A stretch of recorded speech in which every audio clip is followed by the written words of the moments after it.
আমাদের দেশের মহিলাদের কাছে বেহেশতের টিকিট বিক্রি করে, আর এরা নিজেরা বেহেশতে যাবে কিনা সেটারও তো ঠিকানা নাই। যারা লুটপাট, হাত কাটা, পা কাটা, রক কাটা, চোখ তোলা, নির্যাতন করে, নারীদের ধর্ষণ করে, তারা কি বেহেশতে যাবে? আজ পর্যন্ত কেউ গেছে? যারা এইভাবে জঙ্গি, সন্ত্রাসী, কোন সন্ত্রাসী বেহেশতে গেছে? কেউ বেহেশতে যে কোনো খবর পাঠিয়েছে, মোবাইলে মেসেজ দিয়েছে, বা কাউকে জানিয়েছে যে তারা এখন বেহেশতে ফুরফুরে হাওয়া খাচ্ছে? একটাও বেহেশতে যাবে না, তারা সব দোজখের আগুনে জ্বলবে। এটা হলো বাস্তবতা। কাজে আমি আমাদের মা বোন, আমাদের দেশের মানুষকে এটাই বলবো যে ওই বেহেশতের টিকিট বিক্রি করতে আসলে ওটাই জিজ্ঞেস করেন যে ভাই বেহেশতে গেল কি গেল না, জানবো কিভাবে, সেই পথটা আগে বাতলে দেন। সেটা যদি বলতে পারেন তাহলে না বুঝে দেখবো, বা আপনারা কেউ গেছেন, গেল কি না বেহেশতে সেটা আগে জানান। এইভাবে মানুষকে ধোঁকাবাজি, হয়রানি করে যাচ্ছে। অর্থাৎ তারা এখন এমন অবস্থায় নিয়ে গেছে, কবরেও শান্তি নাই ইউনূসের আমলে। আমরা আজকে শুনেছি যে মুক্তিযোদ্ধাদের কবরে আগুন দেওয়া, এই ধরনের ঘটনা কিভাবে ঘটায় আমরা জানি না। কবরের থেকে তুলে নিয়ে এসে লাশের উপরে অত্যাচার করে আগুন দিয়ে পোড়ালো, সেইটুকু অলান্দে। আবার এখন কবরে আগুন দিচ্ছে, মানে মানুষকে তো মেরে ফেলে দিচ্ছেই, কবরেও তাদের শান্তি দিচ্ছে না। তো এরা আবার বেচতে যাবে কিভাবে? এদের জন্য তো দোজখের আগুন রয়ে গেছে। বেচতে টিকিট বেচে তো আর তারা পার পাবে না। এইভাবে মানুষকে ধোঁকাবাজি, হয়রানি করে যাচ্ছে।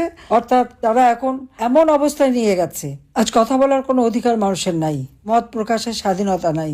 আমার খুব অবাক লাগে যারা আওয়ামী লীগ আমলে ইচ্ছা মতো লিখতে পারতো, কথা বলতে পারতো, টক শো করতো, ইউটিউবার ছিল, কতটুকু ব্যবস্থা বা কি বিরোধিতা আমরা করেছি। কিন্তু আজকের অবস্থাটা কি?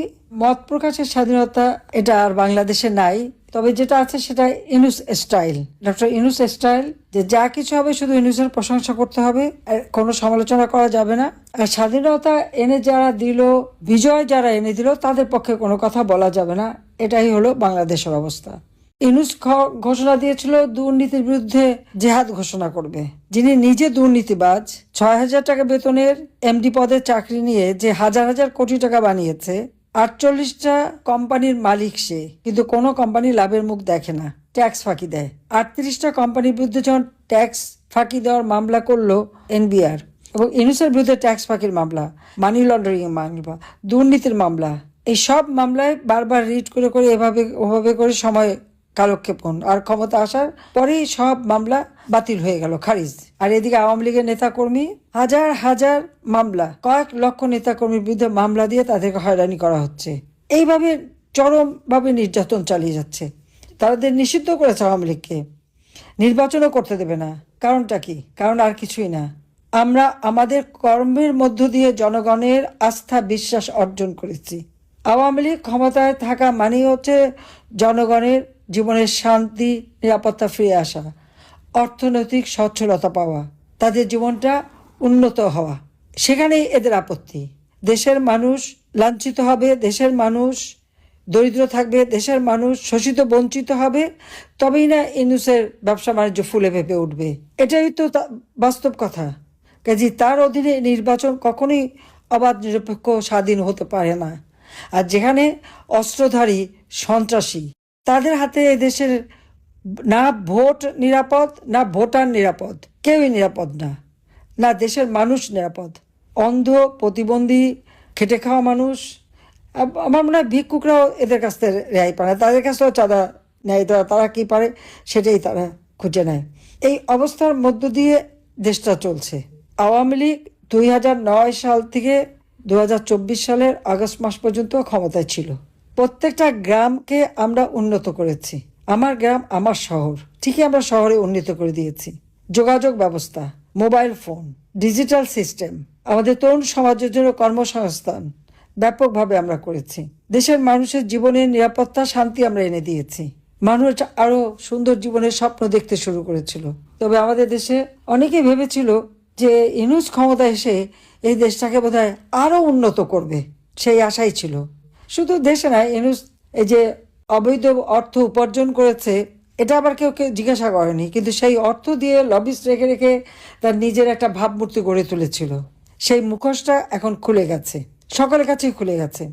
ইউনূসের যে বিভৎস চেহারা, এই চেহারাটা আজকে সকলের কাছে আরও স্পষ্ট হয়েছে। ধরুন ওই যে আইসিটিতে আমাদের বিরুদ্ধে মামলা এবং তার রায় দেয়া হলো, শুধু আমি না, আমি, রেহানা, আমাদের 5টা ছেলে মেয়ে কেউ রেহাই পাচ্ছে না। পূর্বাচলের 10 কাঠা জমি কিনলাম দেখে বিরাট অপরাধ করে ফেলেছি, তাই 6-7 বছর জেল দিয়ে দিয়েছে। আর প্রশ্ন হচ্ছে, ডক্টর মোহাম্মদ ইউনূসের তো 4080 কাঠা জমি পূর্বাচলে নেয় আছে। কাজে আজকে আমি জানি আমাদের নেতাকর্মীরা অত্যন্ত কষ্টের মধ্য দিয়ে আছেন। যতটুকু আমার সাধ্য আমি আছি আপনাদের পাশে, যত দূরেই থাকি আমার মনটা তো বাংলাদেশেই পড়ে থাকে, এবং আমি সারাক্ষণ চেষ্টা করি আমার দেশের মানুষের কথা শুনতে, বলতে এবং যতদূর পারি সাহায্য করতে। এবং এক্ষেত্রে আমাদের প্রবাসীরা যথেষ্ট ভূমিকা রাখছে। কাজে আজকে যারা চরমভাবে নির্যাতিত তাদের পাশে দাঁড়াবার জন্য যারা বিত্তশালী বা আমাদের প্রবাসী সকলকে আমি আহ্বান করব, আর আমাদের সাধ্যমতো যা পারি আমরা সহযোগিতা করব। দেশে কোনো আইনের শাসন নাই, বিচার ব্যবস্থা তো লাঠিসোঁটা অস্ত্র দিয়ে প্রধান বিচারপতিকে পদত্যাগ করিয়ে বিচার বিভাগ ধ্বংস করে দিয়েছে। দেশে কিছুই নাই। কাজে এই অবস্থায় দেশ চলতে পারে না, এর থেকে দেশকে মুক্ত করতে হবে। কাজে শত নির্যাতন সত্ত্বেও আজকে আমাদের তৃণমূল পর্যায়ে নেতাকর্মীদের যে মানসিক শক্তি আমি দেখি, এরপরেও তারা আমার কথা চিন্তা করে। মুক্তিযোদ্ধা জাদুঘর লুটপাট করে ভেঙে চুরে শেষ করা হলো। সারা বাংলাদেশে মুক্তিযুদ্ধের সমস্ত স্মৃতিগুলি একে একে ধ্বংস।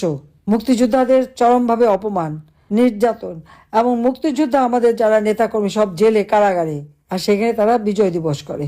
এটাই হচ্ছে সব থেকে বেশি, মানে বাংলা জাতির সাথে এর থেকে বড় মস্কার আর কি হতে পারে।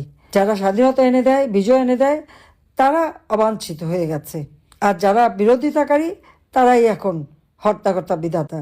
কাজে এই অবস্থা থেকে দেশকে মুক্ত করবার জন্য আমি জানি সবাই খুব কষ্টে আছেন। এই কষ্টের মধ্য দিয়েও আপনাদের ভিতরে যে সাহস, যে তেজ আমি দেখতে পাচ্ছি, যে প্রত্যয় দেখতে পাচ্ছি, সেটাই আমাদের শক্তি। এবং এই শক্তি নিয়ে যার যা কিছু আছে যে যেভাবে পারেন প্রতিরোধ গড়ে তুলতে হবে এবং সকলকে সেইভাবেই নামতে হবে। আমি জানি ঐক্যবদ্ধ যদি থাকতে পারেন, আপনি দেখেন একটা জায়গায় যদি সবাই ঐক্যবদ্ধ হয়ে দাঁড়ায় তাহলে কিন্তু ওরা কিছুই করতে পারবে না। কারণ এই সন্ত্রাসী জঙ্গিরা তো সংখ্যায় কম, কাজে এদেরকে আমাদের মোকাবেলা করতে হবে সকলকে ঐক্যবদ্ধ হয়ে। এবং সেই আহ্বানই আমি জানাচ্ছি, ইনশাআল্লাহ জনতার জয় হবে হবে।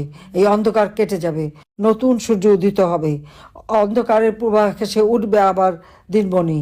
সেই মুক্তিযুদ্ধের গান একটু স্মরণ করেন। সবাইকে ধন্যবাদ। জয় বাংলা, জয় বঙ্গবন্ধু, বাংলাদেশ চিরজীবী হোক। খোদা হাফেজ।